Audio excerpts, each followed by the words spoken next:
Badan Penyelenggara Jaminan Sosial atau BPJS Cabang Palangkaraya mengadakan press gathering di El Asaray Cafe dan Resto Jalan MH Tamrin, Kota Palangkaraya, tepatnya pada Rabu lalu 26 Agustus 2020, dan sekaligus menyampaikan informasi terupdate tentang implementasi Peraturan Presiden Nomor 64 Tahun 2020.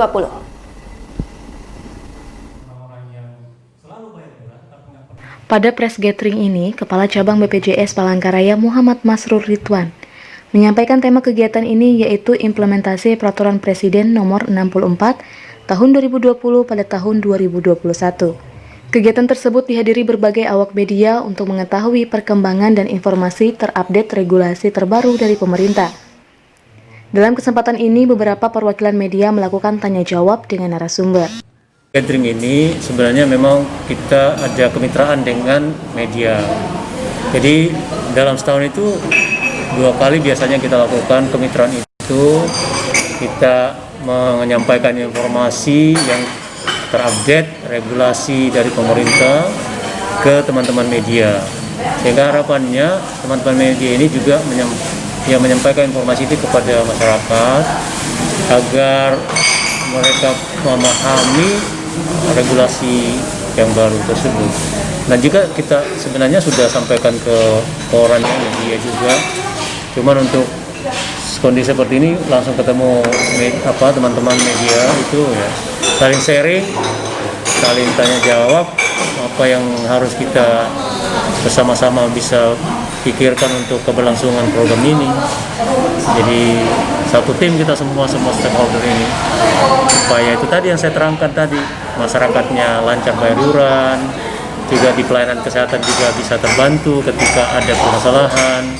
Nah, itu semua kita sampai komunikasikan bersama permasalahannya seperti apa dan solusinya tentu harus kita cari bersama. Nah, itu semuanya tujuan media kita ini. Dari updatean terbaru terkait implementasi Peraturan Presiden Nomor 64 Tahun 2020 dan 2021, Masrur menjelaskan, penyesuaian iuran sebenarnya agar jaminan sosial tersebut imbang dalam pelayanan kesehatan, maupun di era pandemi COVID-19, adanya relaksasi dan pemerintah paham akan kondisi masyarakat yang berdampak ekonomi yang menurun. Mempertegas kembali masalah Perpres 64 tahun 2020, masalah penyesuaian iuran. Dengan keadaan penyesuaian iuran ini sebenarnya untuk supaya dana jaminan sosial itu imbang antara biaya pelayanan kesehatan. Jadi itu poinnya di sana, sehingga masyarakat tahu ini untuk penyesuaian iuran itu nominalnya sekian. Dan relaksasi di era pandemi COVID-19 yaitu kan pemerintah pahami kondisi masyarakat ya, dampak ekonominya berdampak karena COVID ini, kemampuan bayarnya juga berkurang, sehingga tadi relaksasi bayar 6 bulan sudah bisa aktif pesertanya yang tadinya non aktif.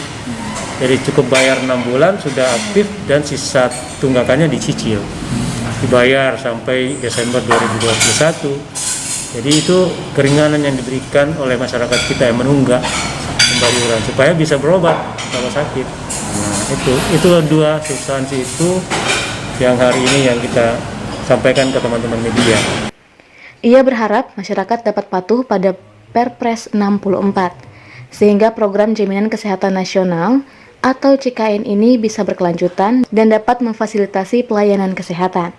Ya, harapannya masyarakat patuh terhadap Perpres 64 ini ya, sehingga program JKN ini bisa sustain ya, berlanjutan.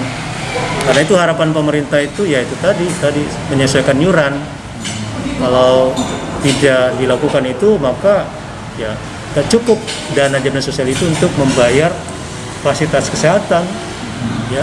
Jadi fasilitas kesehatan juga butuh pembayaran dari pemerintah lewat BPJS Kesehatan untuk ya kegiatan operasional di fasilitas kesehatan, tentu peralatan, obat-obat, jasa teman-teman di rumah sakit dan seterusnya, dan juga pabrikan obat, rumah sakit bayar obat-obat yang juga pesan ke pabrikan ya, itu kan semuanya berkaitan ke sana.